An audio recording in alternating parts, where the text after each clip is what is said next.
So good. My friend Nikki says she needs simple recipes. She needs detailed instructions because she doesn't know how to cook.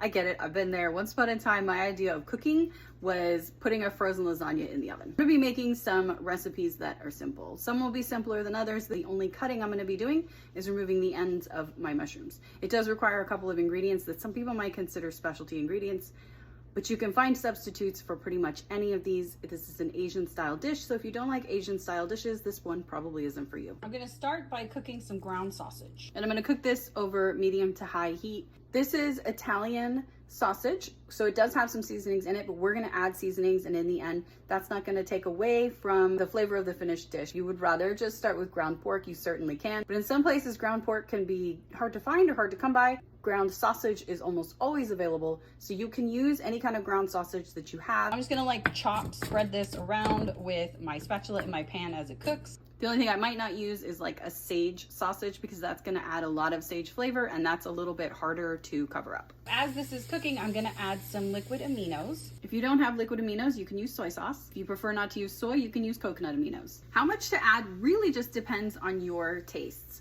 Soy sauce, liquid aminos, coconut aminos, they are salty.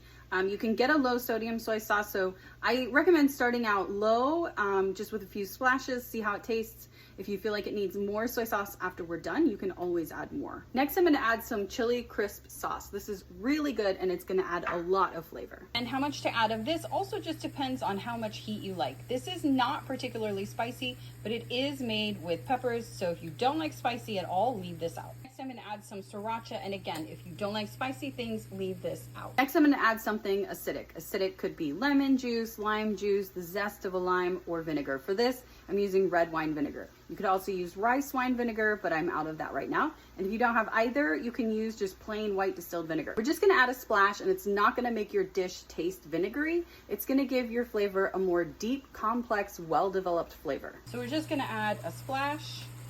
That's it.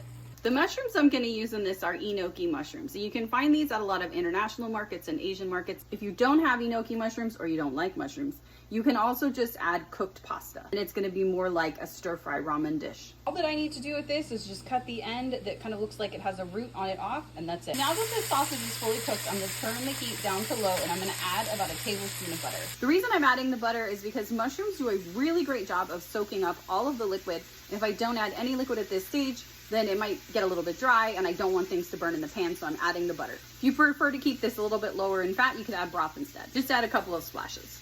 Next, I'm gonna add my mushrooms. That was about half of the pack. I'm gonna save the rest for lunch tomorrow.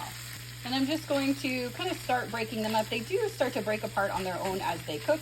So I'm just gonna give them a few minutes to get going, and then I'll stir them around and make sure that they get sufficiently coated in all of this delicious sauce we have going here. We are going to add some veggies, but like I said, I'm not cutting anything other than the ends off of those mushrooms. Instead, I'm gonna use some kimchi. Now it's just been a few minutes. You can see those mushrooms really cooked down. In goes the kimchi. Now kimchi is made with uncooked vegetables, but once they have soaked in the brine, they take on more of like a par-cooked sort of texture. They really don't need to cook very long. I'm really just gonna cook this long enough to warm them through. I'm gonna finish this off with more chili crisp sauce and some toasted sesame oil. I didn't add any salt to this dish when I was cooking it because almost every single thing I used to cook this dish had salt. I don't want to make the dish too salty.